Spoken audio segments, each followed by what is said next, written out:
বন্ধুরা, তোমরা কেমন আছো? আশা করি খুব ভালো আছো। আমিও খুব ভালো আছি। বাজারে গেছিলাম, এই দেখো খারকোল পাতা নিয়ে এসেছি। আমি এই খারকোল পাতাটা কেটে বেছে ধুয়ে নিয়েছি।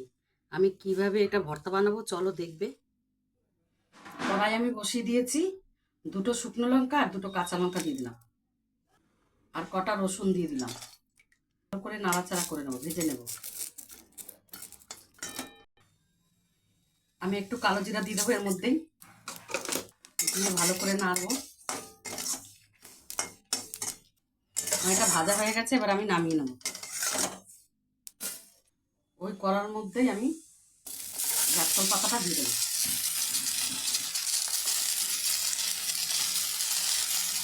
এক চামচ নুন দিয়ে দেবো, করে মিশিয়ে নেব।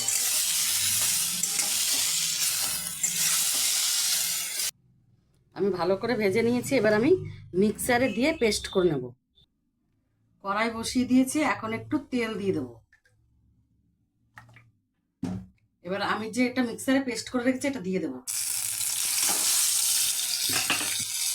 দিয়ে ভালো করে নাড়াচাড়া করবো। বন্ধুরা, আমরা খারকোল পাতাটা হয়ে গেছে, তোমরা তো দেখলে আমি কিভাবে করলাম।